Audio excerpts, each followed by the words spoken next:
వరంగల్, నల్గొండ, ఖమ్మం పట్టభద్రుల ఎమ్మెల్సీ ఉప ఎన్నిక పోలింగ్ కొనసాగుతుంది. పోలింగ్ కేంద్రాలకు పట్టభద్రులు తమ ఓటు హక్కు వినియోగించుకునేందుకు పెద్ద ఎత్తున తరలి వస్తున్నారు.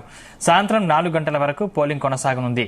ఖమ్మంలో జరుగుతున్న పోలింగ్పై మా ప్రతినిధి యాకేష్ మరింత సమాచారం అందిస్తారు.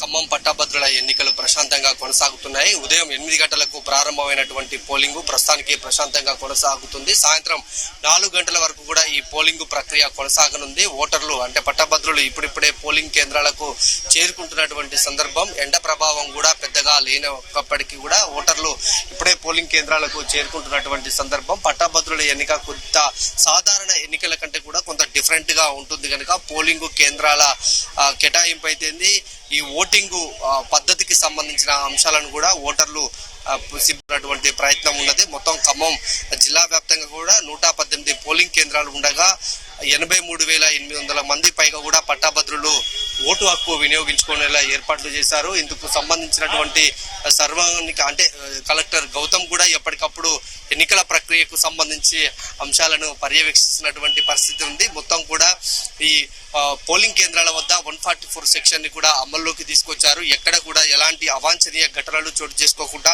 పోలీసు శాఖ పరంగా భద్రతా పరమైన అంశాలను తీసుకున్నారు. ఎవరైతే పట్టాభద్రులు ఓటు హక్కు అంటే ఓటు వేయడానికి పోలింగ్ కేంద్రానికి వస్తారో అందుకు సంబంధించినటువంటి ఐడెంటిటీ కార్డ్స్ తో పాటు ఈ అంశానికి సంబంధించి ఇప్పటికే అధికారులు ఏర్పాటు చేసినటువంటి సందర్భంలో ఈ ఓటర్లకు సంబంధించి ఎక్కడ ఆటంకాలు కలగకుండా పోలింగ్ కేంద్రాలలో కూడా ఎవరు ఏ పోలింగ్ కేంద్రానికి వెళ్లి ఓటు వేసే విధంగా కూడా ఏర్పాట్లు చేశారని చెప్పుకోవచ్చు. ఇక్కడ మెడికల్ సిబ్బంది కూడా ఉన్నారు. ఏదైనా ఎండాకాలం నేపథ్యంలో ఏదైనా ఓటర్లు ఎండ దెబ్బకు కానీ ఇతర అసౌకర్యానికి గురైతే కూడా వైద్య శిబిరాన్ని ఏర్పాటు చేసుకునేలా కూడా ఇక్కడ మనం చూసుకోవచ్చు. ఇక పోలింగ్ కేంద్రానికి సంబంధించి ఇప్పటికే 83,000కు పైగా కూడా ఈ ఓటర్లు ఓటు హక్కు వినియోగించుకునేలా ఏర్పాటు చేశారు. అయితే ఇది మొత్తం కూడా ఈ 3 జిల్లాల అంటే ఈ పట్టభద్రులకు సంబంధించి 52 మంది ఎన్నికల బరిలో నిలవగా అటు బీఆర్ఎస్, కాంగ్రెస్, బీజేపీ ఈ 3 ప్రధాన పార్టీలు అభ్యర్థులుగా ఉంటారు. ఇందులో మనం ప్రత్యక్షంగా చూసుకోవచ్చు. ఇక్కడ అంటే ఓటు వేసే విధానం ఎలా వేస్తే చెల్లుబాటు అవుతుంది అన్న అంశానికి సంబంధించి ఇక్కడ చాలా ఎన్నికల అధికారులు చాలా క్లియర్ గా మనకు ఇక్కడ మెన్షన్ చేశారు. అంటే వాళ్ళు ఇచ్చేటువంటి పోలింగ్ బూత్ లోకి వెళ్ళాక ఆ ఓటర్ కు ఇలాంటి పెన్ను అందిస్తారు. ఇక్కడ దీంతో ఆ ఓటును ఏ అభ్యర్థిని ఎంచుకుంటున్నాము అనేది ఆ ప్రాధాన్యత సంఖ్యను బట్టి మనం వారికి ఓటు వేయాల్సి ఉంటుంది. ఇట్లా 1, 2, 3, 4 ఇలాంటి పద్ధతిలో ఓటు వేయాలి.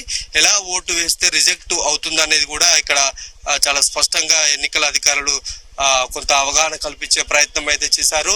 ఈ తరహా ఓటు వేస్తే మాత్రం అంటే 1, 2, 3 అట్లా మనం ఎన్నుకున్న అభ్యర్థిని బట్టి వారికి ఆ సంఖ్యను వేయవలసి ఉంటుంది. అట్లా వేస్తే మాత్రమే ఓటు చెల్లుబాటు అవుతుంది.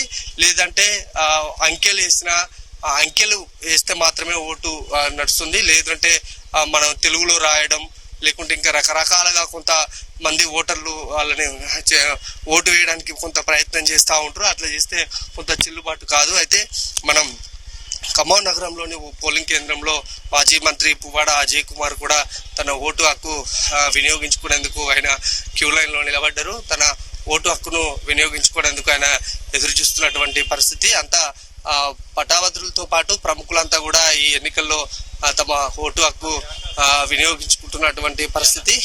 3 ప్రధాన పార్టీలతో పాటు 1-2 ఇండిపెండెంట్ అభ్యర్థులు కూడా తమ అదృష్టాన్ని పరీక్షించుకునే అవకాశం కనిపిస్తా ఉంది.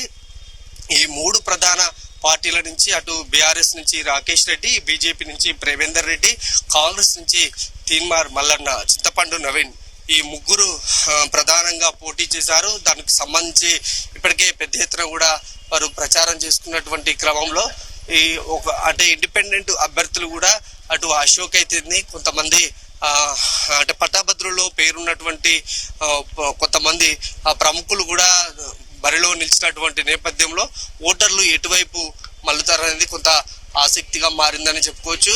అయితే సాయంత్రం 4 గంటల వరకు పోలింగ్ ముగిసిన తర్వాతకి బ్యాలెట్ బాక్సులు ఉంటే ఆ బాక్సులని ఏజెంట్ల సమక్షంలో పూర్తిగా దానికి సంబంధించి క్లోజ్ చేస్తున్నట్టు ప్రకటిస్తారు. దాని తర్వాత సీల్ వేసి ఇక్కడ నుంచి డైరెక్ట్ గా నల్గొండ కౌంటింగ్ కేంద్రానికి ఈ పోలింగ్ బాక్సులు తరలుతాయి. దాని తర్వాతకి 5వ తారీఖున దీనికి సంబంధించి కౌంటింగ్ కొనసాగుతుంది కనుక ఆ కౌంటింగ్ కు ఏర్పాట్లు అయితే ప్రస్తుతానికి పోలింగ్ అయితే ప్రశాంతంగా కొనసాగుతున్నటువంటి నేపథ్యంలో సాయంత్రం వరకు కూడా ఎలాంటి ఘటనలు చోటు చేసుకోకుండా ప్రశాంతంగా నిర్వహించాలని ఏర్పాటు చేశారు.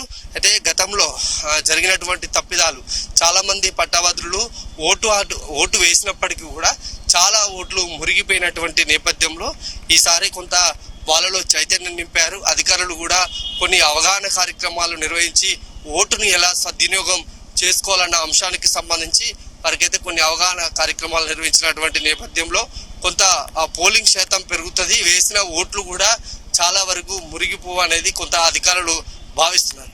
కెమెరామ్యాన్ శరత్తో యాకేష్, జీ తెలుగు న్యూస్, ఖమ్మం. మహబూబాబాద్ జిల్లా వ్యాప్తంగా గ్రాడ్యుయేట్ ఎమ్మెల్సీ ఎన్నికల పోలింగ్ ప్రశాంతంగా కొనసాగుతోంది. పోలింగ్ కేంద్రాల దగ్గర ఓటర్లు తమ ఓటు హక్కును వినియోగించుకుంటున్నారు. అటు పోలింగ్ కేంద్రాలకు 200 మీటర్ల వెలుపల ప్రధాన పార్టీల అభ్యర్థుల అనుచరులు తమ అభ్యర్థులకు మొదటి ప్రాధాన్యత ఓటు వేయాలని ఓటర్లను ప్రసన్నం చేసుకుంటున్నారు. ఇక ఓటర్లు ఇచ్చే ప్రాధాన్యత నెంబర్లే అభ్యర్థుల గెలుపోటముల ప్రభావం చూపనుంది. ఒక్క ఓటరు ఇంతమంది అభ్యర్థులపైన ఓటు వేసే అవకాశం ఉంటుంది.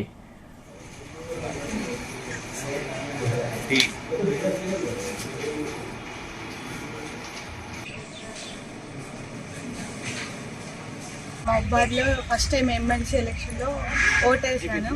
ఇది ఇంతకుముందు ఎమ్మెల్యే వాటికి ఓటేసా కానీ అది దాంతో వేసాను. ఫస్ట్ టైం ఇట్లా బ్యాలెట్ పేపర్తో వేయడం ఫస్ట్ టైం ఎక్స్పీరియన్స్ చేస్తున్నా. అంటే ఎవరు ఎక్కువ ప్రిఫరెన్స్ వాళ్ళకి first time, first, second, third అని పెట్టేది ఫస్ట్ టైం ఎక్స్పీరియన్స్ చేస్తున్నా.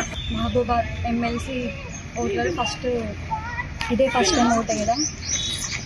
ఇంతకుముందు ఎమ్మెల్యే ఓట్లు ఈవీఎం ద్వారా వేసాము. ఇప్పుడు ఎమ్మెల్సీ ఓట్లు బ్యాలెట్ పేపర్ ద్వారా వేస్తున్నాము. ఫస్ట్ టైం ఎక్స్పీరియన్స్ నెంబర్స్ ప్రకారం ఆర్డర్లో వేయాలి.